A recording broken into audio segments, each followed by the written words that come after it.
안녕하세요. 토요미스테리 디바제시카입니다. 영국 런던 남부에 위치한 부유하고도 조용한 소도시 사우스필드. 인구가 총 2만 명도 되지 않는 데다가 한번 여기에서 정착을 하면 웬만해선 이사를 하는 경우가 드물다고 합니다. 그래서인지 지역 주민들끼리 유대감이 꽤나 끈끈한 곳으로 알려져 있죠. 때는 지난 2017년 9월 20일. 이 평온하던 마을에 알 수 없는 매캐한 냄새가 퍼지기 시작합니다. 주민 한 명이 무슨 일인지 보기 위해 밖으로 나왔고 곧 건너편 집에서 연기가 피어오르는 것을 발견하죠. 그는 곧장 소방서에 신고 전화를 했습니다. 같은 시각 집 근처를 지나던 또 다른 이웃 역시 담장 너머로 연기를 눈치챕니다. 그는 집주인한테 이걸 알려줘야겠다라고 바로 마당으로 들어서는데요. 어라? 화재가 아닌가? 집주인으로 보이는 남성이 정원 한켠에서 모닥불에 장작을 던지고 있었습니다. 옆에는 바베큐 도구가 놓여 있었고요. 아니었구나. 안심하고 가려던 찰나 이미 신고를 받은 소방차가 문제의 집에 도착합니다.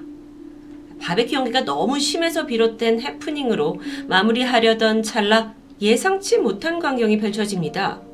갑자기 요란한 사이렌과 함께 5대가 넘는 경찰차가 이 집을 둘러싸더니 신속하게 폴리스 라인을 치기 시작한 겁니다. 조금 뒤에는 현장 감식팀까지 출동하면서 이 마을이 삽시간에 심각한 분위기로 바뀌었는데요. 도대체 어떤 일이 있었던 걸까요? 우선 이 집에 살던 사람들은 프랑스 출신의 40살 남성 위셈 메드니 그리고 34살의 프랑스 여성 사브리나 쿠이더였습니다. 이 커플은 4년째 동거 중이었는데 사브리나의 9살, 4살 된 두 자녀를 함께 키우고 있었죠. 위셈은 재무설계사로 성실히 일하고 있었고 패션 디자이너였던 사브리나는 메이크업 아티스트, 스타일리스트까지 겸업하면서 정말 자신의 커리어를 탄탄하게 쌓고 있었습니다. 평소에 늘 화려한 드레스를 입고 있어서 이웃들의 이목을 끌기도 했죠. 보기에 이 두 사람은 그야말로 매력적이고 성공한 프랑스인 커플입니다. 그러던 지난 2016년 1월, 커플은 자신들이 회사에 있는 동안 두 아이들을 돌봐줄 베이비시터를 고용하게 되는데요. 집에 오게 된 보모는 프랑스에서 영국에 갓 도착한 21살의 여성 소피 리오넷이었습니다. 프랑스 시골 출신의 그녀는 대학에서 유아교육을 전공하게 되는데 오페어라는 해외 연수 프로그램을 알게 됐고 이걸 통해서 외국 가족 집에 머물면서 아이들을 돌봐주고 또 숙식도 해결하고 소정의 용돈까지 벌 수 있는 아주 좋은 기회를 잡게 되죠. 소피에게 매치된 건 바로 영국에 살던 사브리나와 위셈 커플 집이었습니다. 운 좋게도 이들 역시 프랑스 사람들이었기 때문에 의사소통에 문제도 없고 더 끈끈한 마저 느껴졌죠. 정말 최적의 일자리를 얻은 듯 소피는 기뻐하며 새로운 삶을 시작합니다. 그런데 시간이 가면 갈수록 늘 즐거운 모습만 보인 건 아니었습니다. 사실 이 사우스필드 지역이 다들 보모를 많이 고용하고 있었기 때문에 부유한 지역이었어요. 그래서 이들 사이에 커뮤니티가 잘 형성되어 있었는데요. 소피가 워낙 내성적이고 수줍음이 많은 성격이어서 그랬는지 평소 공원에서도 도서관에서도 그녀는 다른 부모들과 이야기를 나누지 않는 것 같았죠. 혼자 조용히 보내는 게 익숙해 보였습니다. 다소 외톨이 같은 모습이었죠. 하지만 그런 소피에게도 유일하게 대화를 나누는 사람이 있었습니다. 바로 근처에 있던 단골 식당 사장 마이클이었는데요. 소피가 처음 영국에 오고 한 1년 정도 별 탈 없이 여기서 잘 적응을 해가는 것 같았죠. 하지만 2017년 초 이 마이클의 가게에 들른 소피는 잘 지내고 있냐? 라는 질문에 어쩐지 우물쭈물하는 모습을 보였습니다. 사실 프랑스에 있는 엄마가 건강에 문제가 생겨서 집에 가보고 싶다라고 털어놓게 되는데 이야기를 들은 마이클은 그러면 내가 비행기 티켓을 사는데 돈을 보태주겠다고 했지만 소피는 웬일인지 집에 갈 수 없다면서 고개만 젓습니다. 실제로 추후에 추적을 해보니까 소피의 엄마가 집에 오고 싶다는 딸을 위해서 계좌로 비행기 티켓 값을 입금하게 돼요. 하지만 며칠 후 별안간 사브리나가 직접 소피의 엄마에게 전화를 걸어서 문제가 잘 해결되었다면서 이 프랑스행을 거절하게 되죠. 그럼에도 마이클이 보기엔 소피의 상황이 나아지지 않는 것 같았습니다. 아니 보니까 점점 몸이 야외어같고요. 어떤 날은 머리도 빗지 않은 채 그냥 어제 입은 똑같은 옷을 입고 계속 나타나는 겁니다. 그리고서는 과자 한 봉지를 사서는 막 허겁지겁 먹고 사라지곤 했어요. 그러던 어느 날 소피가 마이클 앞에서 벼랑간 눈물을 흘리게 됩니다. 그리고 그 이유를 들어보니 믿을 수 없을 만큼 충격적이었는데 집주인 사브리나가 그녀를 구타했다는 겁니다. 자초지종을 보니까 사브리나의 다이아 반지 하나가 없어졌는데 보모인 소피 네가 훔친 게 아니냐며 추궁을 했고 그 끝에 손찌검을 했다는 겁니다. 근데 이것뿐만이 아니었어요. 소피가 소소한 집안일 실수를 할 때마다 사브리나의 폭행은 지속적으로 이어졌습니다. 좀 과했죠. 그래서 마이클이 그러지 말고 새로운 일자리를 내가 소개해주마 라고 했지만 나중에 이걸 알게 된 사브리나가 마이클의 가게를 찾아와서 소리를 지르고 분노를 하면서 결국 모든 건 무산됩니다.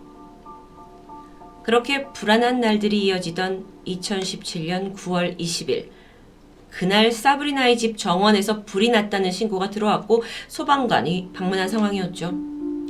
정원에 서 있던 사람은 그녀의 동거인이자 남자친구 윗샘이었습니다. 그는 경찰에게 태연히 양고기를 굽고 있어서 이렇게 연기가 났다라고 설명했지만 불길이 이게 너무 세서 위험하다라고 장작불을 꺼달라라고 요청하게 되죠. 하지만 이때 뭔가 경찰은 이상함을 느낍니다. 그리고 잠시 잿더미를 살펴보게 되는데 거기에는 사람의 것으로 보이는 신체 일부가 있었습니다. 보니까 이미 시신이 너무도 심하게 훼손되어 있습니다. 그래서 경찰이 신원을 확인하는데도 많은 시간이 걸렸죠. 결국 밝혀진 정체는 21살의 보모 소피 리오넷입니다. 그녀의 몸에서는 갈비뼈 4개가 부러져 있고 턱뼈 골절을 포함한 여러 가지 폭력의 징후가 곳곳에서 발견되었습니다. 현장에 있던 윗샘은 일단 즉각 체포가 되었죠. 그리고 그로부터 36시간 후에 사브리나 역시 경찰에 붙잡힙니다. 그런데 이 두 사람이 범죄 사실을 완강히 부인하면서 사실상 서로에게 죄를 떠넘기고 있어요. 이 사건이 안타깝게도 목격자가 없는 상황이기 때문에 사건의 정황을 제대로 파악하는 건 쉬운 일이 아닙니다. 하지만 수사팀은 둘의 핸드폰에서 소피가 그간 학대를 당했다는 결정적인 증거를 발견하게 되는데 그게 다름 아닌 음성 파일이었죠. 그 일부를 함께 들어보시겠습니다. I will not leave you alone until you tell me the truth. Is this clear? You understand? You will not go back to France until you told me the truth. I'm going to spoil your life as you have spoiled mine. 사브리나가 소피에게 뭔가 진실을 말하라 라고 재촉하는 것처럼 보입니다. 자, 그리고 나서 나중에 밝혀진 소피가 왜 살인을 당했는지 그 결정적인 동기는 정말 그 어떤 누구도 상상할 수 없었던 기이한 망상 때문이었습니다. 사브리나는 현재는 윗샘과 연인 관계로 동거를 하고 있지만 사실 그녀는 2011년부터 13년까지 약 3년간 교제하던 마크 월튼이라는 전 남자친구가 있습니다. 네, 이 사람이 1990년대 전 세계적으로 인기를 누렸던 아일랜드 출신의 보이밴드 창립 멤버이기도 하죠. 유명한 사람이에요. 사브리나는 당시 그에게 집착에 가까운 사랑을 퍼부었습니다. 하지만 동시에 이 사브리나가 경계성 성격 장애를 가지고 있어서 종종 화와 분노를 주체하지 못하고 지나가는 사람한테 갑자기 소리를 지르는 등 이상 행동을 보였다고 합니다. 결국 옆에서 견디다 못한 마크는 이별을 결심하게 되는데 그러고서도 사브리나가 현재 살고 있는 이 영국의 집세를 몇 달간 내주기도 했죠. 그러다 얼마 후에 마크가 완전히 그녀를 향한 재정적인 지원을 끊게 되자 사브리나의 분노는 극에 달하기 시작했습니다. 그러면서 마크가 자신을 스토킹하고 있고 내 가족들에게까지 해를 끼친다며 20번 넘게 경찰에 신고했죠. 하지만 이건 모두 거짓이었습니다. 그런 전적이 있던 여자예요. 이후에 사브리나는 어릴 적부터 알고 있던 윗샘과 결합해 동거를 하게 되는데, 그리고 소피가 보모로 발탁된 지 얼마 지나지 않고서 전 남자친구 마크가 아예 미국 LA로 이주했다는 소식이 들려왔습니다. 이때 사브리나가 느꼈던 감정은 마크가 이제 완전히 내 손을 떠났구나. 내가 더 이상 그 사람을 통제할 수 없구나 라고 느꼈고 갑자기 분노가 치밀었죠. 그리고 그 분노는 어린 보모에게 그대로 퍼부어졌습니다. 사브리나의 망상 속에서 이 보모 소피가 자신 몰래 마크와 내통하고 있다고 믿기 시작한 겁니다. 여러분, 마크와 소피는 내연 관계조차 아니고 둘이는 사실 본 적도 없는 거예요. 그런데 이 두 사람이 자신을 망치기 위해서 어떤 꿍꿍이를 벌이고 있다라고 확신하게 되는 거죠. 그래서 앞서 들으셨던 이 음성 파일은 진실을 말해라 라는 사브리나의 협박입니다. 그 음성 파일에는 언어적인 협박뿐 아니라 지금은 공개되지 않았지만 신체적인 고문을 의심케 하는 정황도 담겨 있었습니다. 뭔가 이렇게 뺨을 때리는 소리가 녹음되어 있었기 때문이죠. 수사관에 의하면 이 학대가 무려 8시간 반 동안 이어졌고 사브리나가 전기선을 이용해 소피를 폭행한 게 확인됩니다. 그런데 여기서 좀 더 황당한 건 윗샘이에요. 사브리나의 행동에 동조를 하면서 이 21살 보모를 같이 공주에 몰아넣었습니다. 여권을 빼앗았고 너는 프랑스에 돌아가지 못한다. 앞으로 한 40년간 여기에 감금될 거다라는 협박이 이어졌습니다. 아니 사브리나는 망상에 빠진 사람이라지만 도대체 왜 윗샘까지 이러느냐? 이 부분에 대해 전문가는 윗샘이 이 사브리나를 잃고 싶지 않아서 그녀의 마음에 들기 위해 무엇이든 그녀의 편에 서서 행동한 잘못된 결과라고 분석합니다. 어쨌든 8시간 반의 고문을 견디다 못한 소피는 마침내 제가 마크 월튼과 공모했고 당신을 망치려 했습니다 라는 거짓 자백을 하게 되죠. 커플은 이 모습을 영상으로 찍어 남겨두기도 했습니다. 그렇게 자백을 했는데도 몇 시간 후 소피는 싸늘한 주검이 돼서 이 집 정원에 있는 장작 더미에서 발견된 상황입니다. 시신의 상태가 너무 좋지 않았기 때문에 정확하게 그녀가 어떻게 죽음을 맞았는지는 알 수 없었습니다. 사브리나는 폭행을 한 것은 인정했지만 죽음에는 관여하지 않았다고 말했고요. 대신 소피가 죽던 날 남자친구 윗샘이 욕실에서 그녀를 물고문한 걸 봤다고 말했죠. 하지만 윗샘은 달랐습니다. 정확히 이 주장과 반대로 내가 자고 있었고 소피가 그녀에게 물고문을 한 거라고 말하는데요. 이후 영국에서는 강력한 조사가 이뤄졌고 결국 이 두 사람이 함께 소피를 물고문했다는 것이 밝혀집니다. 자, 그렇다면 죽은 그녀의 시신을 어떻게 처리할까 두 사람이 고민을 하다가 결국 불태우는 방식을 선택했는데 덜미가 잡히고 말았던 거죠. 뒤이어 열린 재판. 사브리나와 윗샘은 소피에게 자신들이 한 가학적인 고문과 폭행에 대해서 어떠한 죄책감도 표현하지 않았습니다. 이 두 사람이 완전히 잘못된 그 망상의 세계에 갇혀 있는 것처럼 보였어요.